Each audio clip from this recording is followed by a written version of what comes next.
Kind of funny because it looks very similar to a quadratic function so long as it's a parent function. Typically, when it's at its most grandiose and most elegant looking, it makes a W, but we don't really concern ourselves with that. It's very similar to a quadratic function. I would like you to kind of point out that look at the similarities between odd powers and even powers. And we're going to get into that probably this unit and most definitely next unit.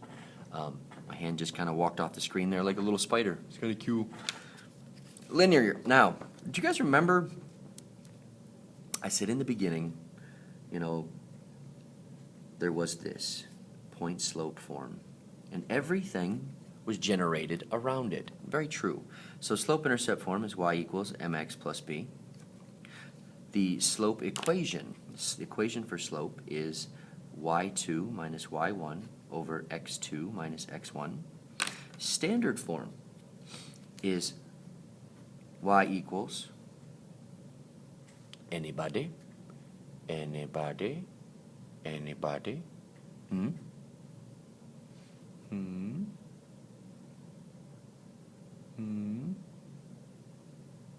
Well, okay.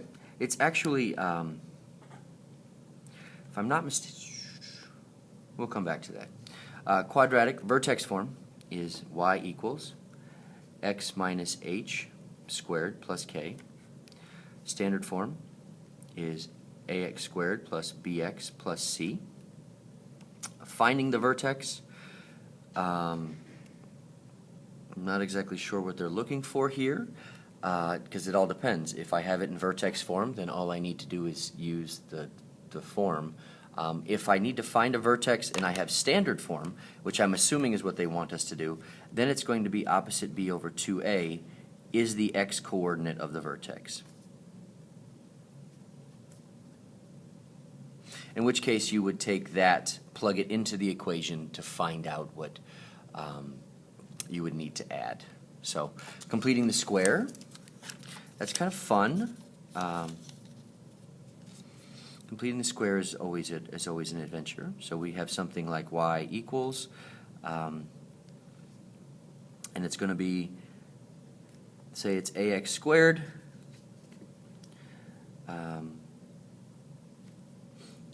plus bx plus c is your typical standard form. Now, in order to complete the square, you actually are going to look at something that looks more along the lines of it's going to have an x squared, and it's going to have, say, some number here. We'd like it to be a whole number, so like 4x.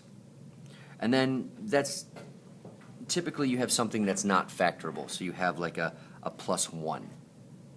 So what you would do is you would move that 1 over, so you'd end up with y minus 1 equals x squared plus 4x. Take the middle number, divide it by 2, and then you would square it. And when you square it, that's what you add here, but you also have to add here. So I end up with y minus or plus 3 is equal to the quantity of x plus 2 quantity squared. And then move the y over, or the 3 over, and you end up with x plus 2 squared minus 3. Okay? You guys cool with that? I will hook you up with standard form when you come in class. I just simply don't remember it. Oh.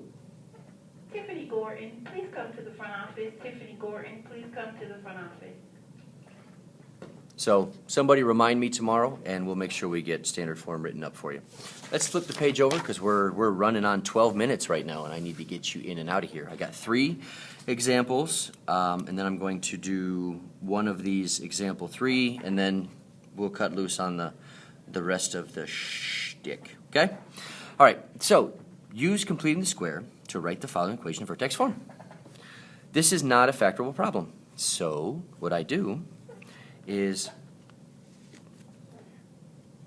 I'm going to, now, yes, you can do this without moving the constant, but you know what? Move the constant. It doesn't take that long to put it back. You're going to divide by 2. Please contact the front office, Ms. McKinney. please contact the front office. Divide the middle number by 2 and square it. You'll end up with 9, so that 9 goes there. So you have y plus 11 equals the quantity of x plus 3 squared. Subtract 11 from both sides. Y equals x plus 3 squared minus 11. And there's vertex form. Okay? Next one. Same idea. Difference is now we have a fraction, which is going to be kind of yucky, but, you know, welcome to my life. So we take this, we divide it by 2. We divide it by 2, we get 5 halves. And we square it, we end up with 25 over 4. So you end up with y minus 2 equals x squared minus 25x plus 25 over 4, which then gives me y equals x minus 5 halves quantity squared plus 2. And once again, you can feel free to ask that question in class tomorrow, and we'll go from there. This guy, this guy's going to be kind of fun, because one of the problems I have is I've got this 2 out here that I need to do something with. So I take my y, and I bring the 1 over, and I'm left with 2x squared minus 12x. First thing I'm going to do is I'm going to take the 2 out.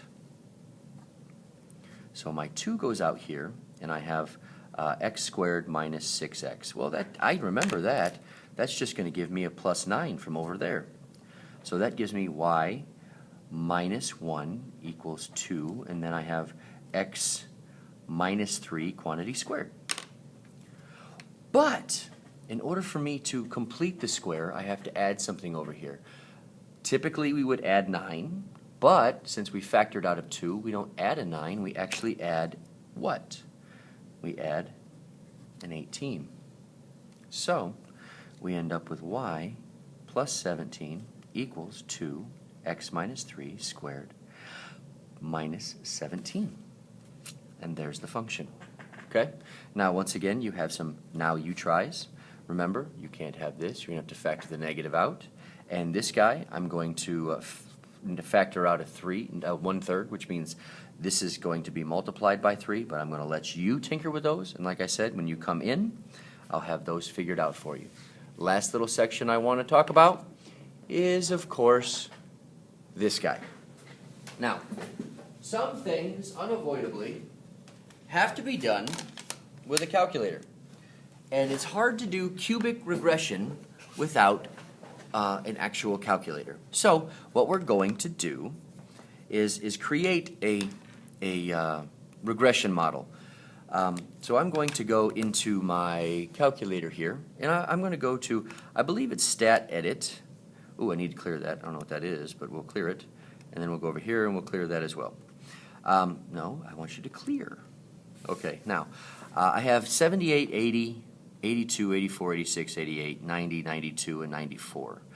So it goes up by increments of 2. So you can do 0, 2, 4, 6, 8, 2, 4, 6, 8, 10, 12, 14, 16, and 18.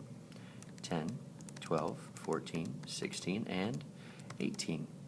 And then we go over here and we put in 6.8, 8.2, 9.6, 11.0, 12.4, 13.8, 15.2, 16.6, and 18.0.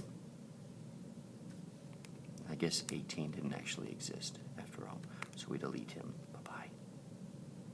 2, 4, 6, 8, 10, 12, 14, 16, 18. I missed one.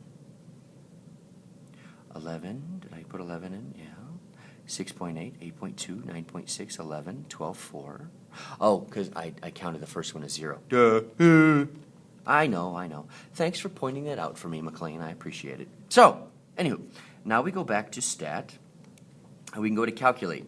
And we can calculate a linear regression, quadratic regression, and a cubic regression. So let's start with our linear regression.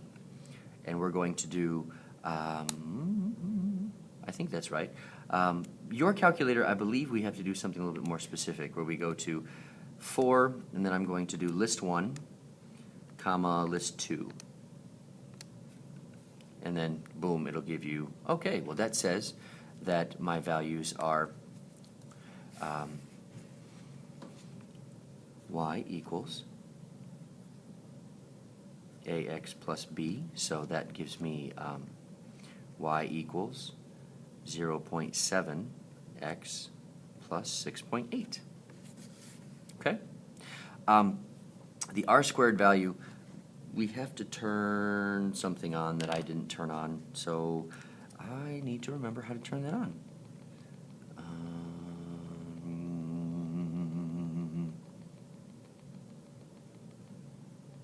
Diagnostic on? Is that what I'm looking for? Prepare 'em. Okay, now let's try it.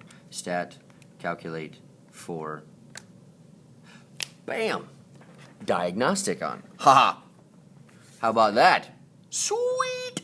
So, anyway, then you can do the same thing where we stat, calculate, we can do quadratic regression, and we can do it on list 1 comma list 2, and whoops, I don't think I need that. Oh, I do have to need that. So, oh, it's a dot. I gotta put a comma there. Okay, so my a is 0, so y equals ax squared plus bx plus c. So I end up with y equals 0x squared plus 0.7x plus 6.8. And once again, my r squared value, if you cannot see that, sorry, is 1. And we do the same thing, find the cubic regression model, and guess what's going to happen? I'm going to let you figure that out, but I'm almost assured that it's going to say y equals ax cubed plus bx plus c, or bx squared plus cx plus d, and it's going to be y equals 0x to the third plus 0x squared plus 0.7x plus 6.8, and my r squared value is 1. Which is the best model of the data? I'm going to go with linear because it doesn't have all that other gobbledygook in it. So I'll let you tinker with example 4. Once again, that'll be in there when you're all done. When you guys come in, we'll be working on this guy in class. If you have any questions, feel free to ask in class tomorrow. But let's see how this day went. Thank you so much. Bye-bye.